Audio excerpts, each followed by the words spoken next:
the guys I'm looking at, the biggest deal that I would like to see happen, the pitcher kind of gives me pause a little bit as it takes the sticky stuff away, but he has multiple years of control.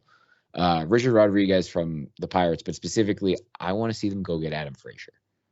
I would love to see them get both of those guys. And I know you'd have to give up. Now, here's the thing. Richard Rodriguez has 2 years of control past this, and Adam Frazier has a year of control past this. And Frazier's hitting 300. He plays Gold Glove defense. He plays multiple positions.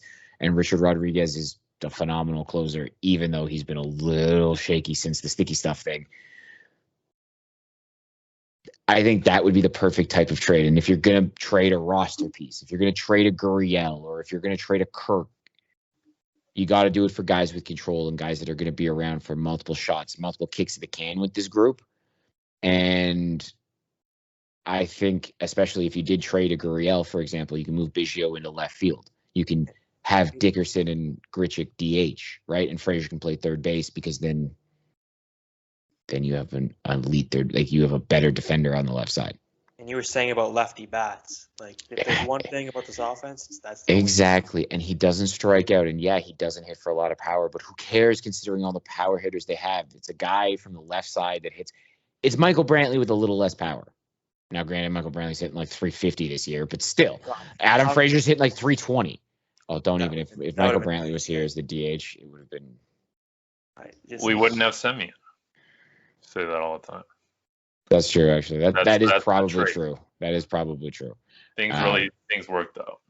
But a guy like Frazier, you would think wouldn't be, knowing what is valuable in today's game, what everyone looks at, it's not really guys like Adam Frazier. It's really more the guys with more power, the guys who are, I don't know, especially elite athletes, stuff like that. Exactly. And I think that this Pirates team that is in a full rebuild mode, I think they're the perfect team to target. I'm sorry if you talked with. Did you say like where you'd want him to hit in this lineup? Like if we made that trade tomorrow. If it was perfect and we could really just organize it perfectly, and this is gonna sound weird because you're not gonna like. Because here's the thing, I would say you'd go Springer, Vladdy, and then him hit 3. But what probably I think would happen is you would go, if you got Adam Frazier, is they would be Springer, Bo, Frazier hitting 3 with Vladdy hitting 4. And then Teoscar 5, because Frazier, it's because he's an average guy and he doesn't hit for power. I don't see him hitting 4 or 5, and I don't see him leading off because of, even though Springer's not leading off yet, I kind of think coming out of the All-Star break, you're going to see Springer leading off, and I think you're going to see Semien drop down to 4 or 5 behind, maybe even behind Teoscar. But that's just. I can't say I would be thrilled about Vlad moving. I think he should be too. But that's what I mean. In an ideal world, you would go Springer, Vladdy, Frazier, and then Bo and Teoscar and Cav. Like, you know what I mean? You could really mix it up. But the thing is, they're probably going to go, and it's Charlie, so who knows? They might go like 5. He might go 5 righties and then put all the lefties at the bottom of the order, just because. Biggio and Frazier at 8-9. Right? Like. Would that surprise you, honestly? No. And Dickerson's back, and it's just them 7, 8, 9.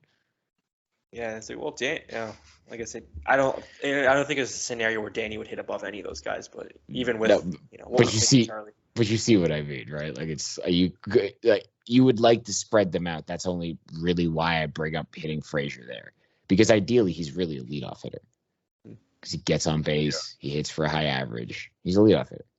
He doesn't hit for a ton of power. So. Yeah, if he's hitting 8th, then what's the point? Exactly. If you're acquiring him, like that's why I say like I think you could stick him 3 because he hits for high average, he could drive in runs. And then of course you have so much pop behind him and the pop in front of him and Bo and Springer. There's so much of it.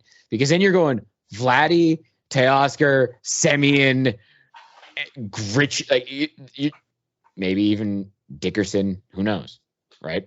I don't like when Grichuk gets lumped into those, like, look at the lineup.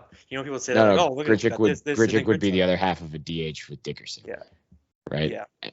And in this scenario, maybe Gurriel's traded. So maybe you don't have him. That's why Biggio would be in left field, right? Because you're trying to keep a lefty bat in the thing. Who knows? There's also talk, like Arash Madani brought it up when he brought up Richard Rodriguez, Craig Kimbrell. He's been. Cost a lot more, yeah. I don't think so.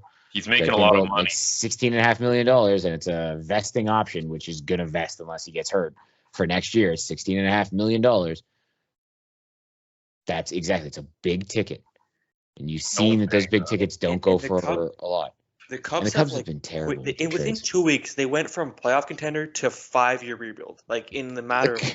Well, in the offseason, they went from rebuild to contending to rebuild to contending. Like they had like Chris Bryant bounce back. They had some things where it's like, okay, the Cubs were like in a weaker division, but this is before the Brewers took off really, and it's like they were with them, and it felt like they were. And they Bryant, Baez, Rizzo, all of their free agents have all sucked since like June 1st.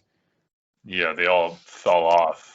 They're completely off a cliff too, like really bad if you look at their splits. Like they lost. They got swept by Milwaukee. I think it was like a 4-game. They got swept. Something's wrong with that team. Like it kind of worked out. You know, something's wrong with that whole team though. Something is up. Like none of them hit. Like it's just I don't know. I loved Grandpa Rossi as a player and as an analyst, but I don't know. Something's wrong with that team. Well, this is what it's been like the last few years. Like on paper, you're like, wow, this should be a lean lineup, and they're not. And no one really knows why. Like Bryant's played through some injuries. Baez probably has too. Rizzo's getting older. But the thing is also like even the young guys aren't like Hap, you know, like, they've kind of dicked him around and he's looked really good at times. Like last year at one point he looked like Bryce Harper. And then it's wild how volatile that team is in terms of production. But at least considering all those guys are all-stars. They had a little bit of fun this year. You know, it's going to be the last year they're all together. And now they're going to be able to trade them.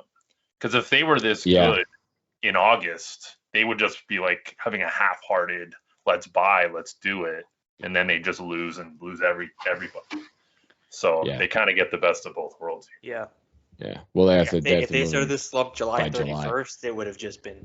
They'd be in August and screwed. So yeah, exactly. At least they can move them before the trade deadline at the end of the month.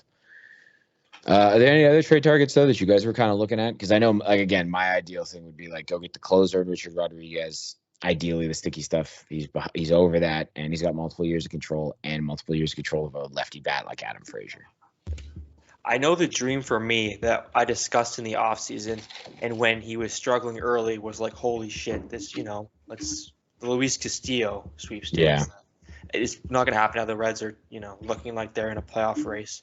So there's also guys like Barrios we can touch on. That'd be interesting. And Nelson Cruz has been linked to the Jays, which I mean, they need a lefty bat, but it's Nelson Cruz. I'm not going to say no. I'd be all in on Nelson. I love Nelson Cruz so much. No one, again, he's the guy that no one remembers that he did juice and is probably still juicing because he's in his 40s and hitting a million dingers. That's why I'm not worried about it. He's still juice. Exactly. He's fun. Have the Chris Colabello thing where he has the great year and then next year gets caught. Yeah, who cares? As long as he doesn't get caught. Like, as long while this happens, as long as he can play. And then if they make the playoffs, imagine telling this guy you failed a drug test. You're not playing anymore. You want to do that? No, I don't think anybody wants to do that to Nelson Cruz. Also, the most fun trade that we haven't discussed that maybe doesn't make the most sense as far as the lineup, but a Josh Donaldson trade. I don't think he's ever coming back, but yeah, they could use a third baseman. No, the organization hates him, unfortunately. And he hates them so much. He made it very clear around at the deadline. And he didn't believe in their. The funny thing is, he didn't believe in the high performance department. When he stopped listening to them, he got hurt more. Even though I have a problem with the high performance department and some of the things they do, but the fact that he ignored them and got hurt more is just. And that injury has reappeared multiple times since he's left. Well, then they rushed him back when they're trying to trade him at the deadline. They're like, "Oh yeah, now you're rehabbing," and he's just.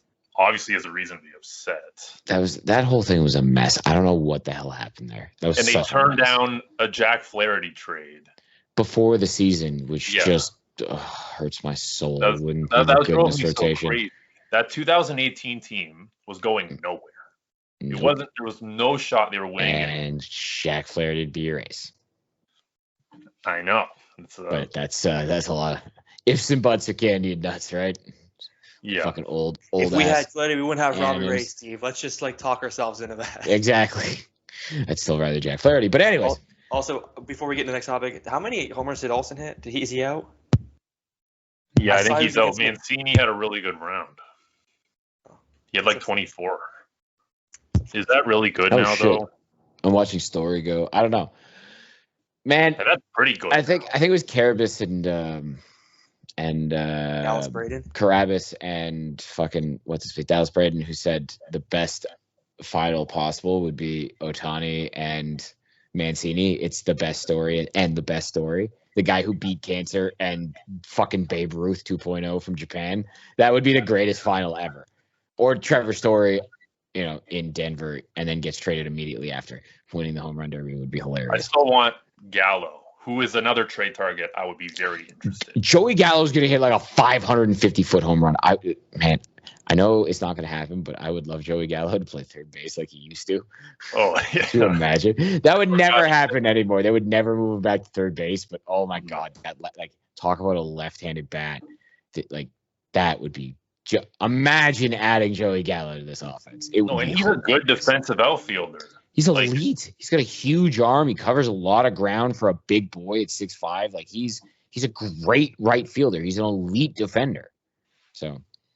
It's just there's going to be a lot of people lining up, and the way Texas has been with their guys, they're not trade. They'd rather just let them walk for nothing. Like with Lance Lynn last year, they could have traded him for even more, but they waited till the offseason. That made no sense. Yeah. Well, they did get Dane Dunning and some other stuff. Well, I mean, Lance Lynn's ridiculous now. He's been unbelievable.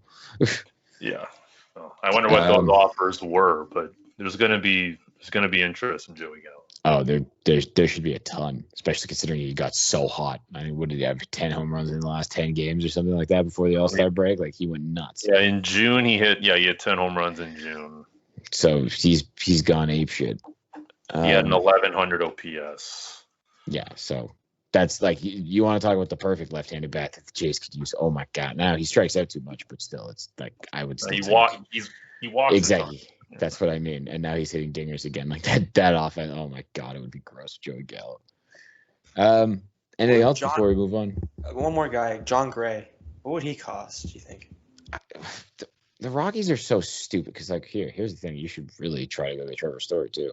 I know he's right-handed, but he's a rental. Imagine, and you know who I'd rather have? Forget John Gray. I want Germán Marquez. I know they said that they're not trading him, but it makes no sense not to trade him. Like, that's who I would want if I'm the Blue Jays, and I would give up real value for that. Do we have a Jeff Hoffman type to send him back? Well, again, you could trade them one of the catching prospects. You could maybe use a Gurriel because he's so controllable, and that they always need outfielders. It's just I mean, if you want a left-handed bat too, you may have to eat some of the money. You could get him for basically nothing. Other if you took his contract on, it would be Charlie Blackmon. Yeah. I know the power's not there anymore, but he's still making contact. The power's basically dried up, but the average and the on base are still there. So now, granted, that's more of a DH thing, but still, that's something you could talk about. Like, I think another team could beat our offer for Marquez, but the Rockies are a really stupid team. So exactly. And again, very possible. What happens if you're like, hey, we want Marquez and we'll take the Chuck Nasty contract off your hands? Yeah, that would be something. Listen, they pick up the phone. And again, I would not mind him as the DH because you have him for another year after this, and it wouldn't be great, but I'd still take him as the DH and a bat off the bench, even though he's expensive. And this team has shown that they will spend money, that they will just spend money to acquire assets. So I don't think that's out of that Rowdy Tellez in the lineup anymore. You don't have like that guy who needs to DH to be in the lineup every day. Everyone we have now can play every and he can still play in the outfield. You can still put him in right and left when you wanted to give someone else a day off with the DH spot. Like I'd love Charlie Blackmon if you could pull off a deal like that. Not to mention they have relievers. Like it's more of a because he's been up and down. Like Daniel Baird's an interesting arm. That's more of a guy you have in the middle of the thing, even though he's been their closer. But maybe you could get someone like that. Just the Rockies have a ton of guys that the Jays should be interested in.